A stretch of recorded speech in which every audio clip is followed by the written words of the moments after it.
Hi, this is Joe, and today I'll be reviewing the Feilun FT009 high-speed racing boat. This is 2.4 gigahertz. It goes up to 30 kilometers per hour, which is about 15 miles per hour. I want to show you this boat. This is a beautiful boat. I love this product. There are so many things that are just really well done about this boat. Let me start off with the boat itself. The boat comes with two of these rubber nose guards. They just kind of pop on and pop off. If you don't want to put them on, you don't have to, but as you can see, it's sharp, it's plastic. If this runs into a rock, you're going to get a crack, you're going to get water. So I just went ahead and put this nose coat on to protect the boat. Again, it just slides on and then it just pops up there and it fits very snugly in place.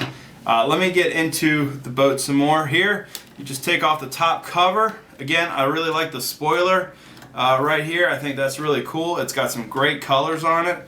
That just pops out. A key to these boats is to be able to keep the electronics, keep the water out of the electronics. Once you get water in there, the electronics are going to get fried. Your boat's going to be eventually gone. It's got 4 little buttons you turn here. What this does is it creates a nice seal and boom, it pops out. I can show you the inside of FT009. Right there you have a full swing servo that controls the rudder.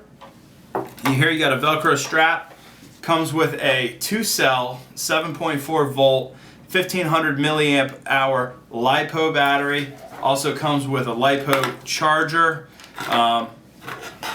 This battery's got plenty of runtime.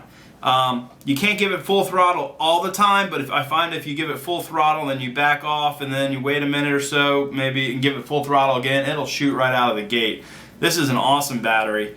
You got to be very careful when you charge these, but it's a powerhouse right here. And the fact that it's a 2S, again, gives you plenty of power. Look at that motor. That is a large motor. It's water cooled. You can see the coil going around it. So what happens is water comes in there and it wraps around the motor, just cooling it down, and then it comes out here and it shoots out right here in the back. Or it comes, actually no, take that back. It comes in here, goes around the motor, and then it comes out right there. So it just comes through as it drives forward, cools the motor. It works really well. I would like to see this. I'd like to see this some kind of way to access this. This isn't too accessible, so if I have to get in here and replace these parts, it's not going to be too easy. However, I do see 3 screws, so I'm hoping if this does, and it snaps right here, this is a connector for the motor. This controls the electronic speed control, the transmitter, or the receiver. So it does look like if this does have an issue, I can disconnect this, take out 3 screws, pop it out, pop a new one in. Right here I've tucked the power cord right along here. I don't want the power cord to come in contact with this, although it didn't get very hot at all. This does a great job of cooling it. Let's go ahead and put it back. Battery just pops right in there. Boom, you connect it there. Boom. Pop your top on. Boom, boom. And you're off and you're racing. Do want to show people this. It's got a really great safety feature here. These 2 metal prongs down here, what it does is obviously when it's in the water, there's an electrical connection between here. It allows the prop to rotate.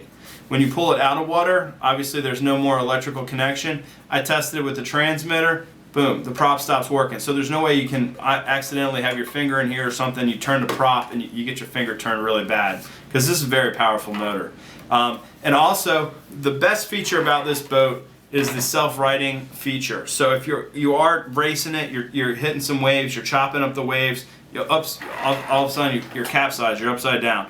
Well, there's a feature right here where these metal sensors again. So these sensors will be touching the water, and then what you do is the motor, if you flick it real fast, forward, reverse, forward, reverse, forward, reverse, eventually the torque from the motor will actually flip the boat over. And I'll show that in my video how that works. But that's a great feature because if you have this out in the middle of a lake or something and you flip it, you don't have to get in a raft, you don't have to go swim out and get it. You just flick the button and it'll self-right. When I did run this, I found that I got 0 water in here. I got 0 water when I capsized and I self-righted it, and I got 0 water when I did reverse real hard and I dug this thing halfway into the water. So the seal on this is excellent. Let's go see what else you get. You get an illustrated manual. It's very detailed. Again, read this from cover to cover before you put the boat in the water. As with any piece of electronics, especially racing, you don't want to not read this and do something incorrect and damage your unit. Again, I know it's hard. You want to get this, you want to power up the battery. Just charge this, read this, and when this is ready to go, take it out to the lake.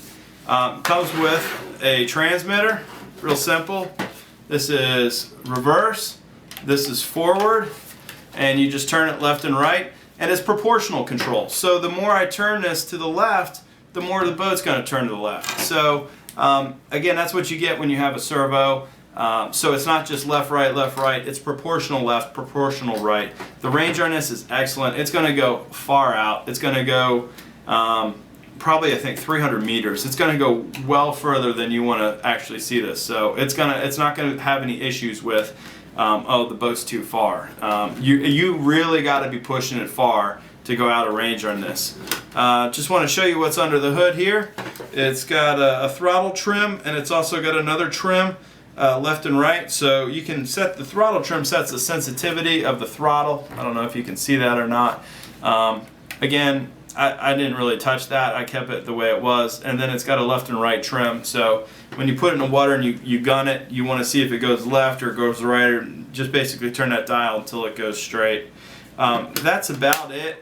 Comes with, actually doesn't come with, you need to provide, I think it's maybe 6 AA's or 4 AA's. I need to double check that. But I'll put 6 1.5 volt AA batteries. So it does take a bunch of batteries. However, once you put the batteries in here, it's going to be lasting you for a long time, because the transmitter you can turn on and off. Again, I had a lot of fun with this boat when I was out racing it. I was cutting it up. I was jumping it through the water. The inside stayed dry. It self-righted. It did everything it was supposed to do. If you're looking for a boat this summer, you think it'd be fun to get an RC boat, this is a great one to get. I can't recommend this enough.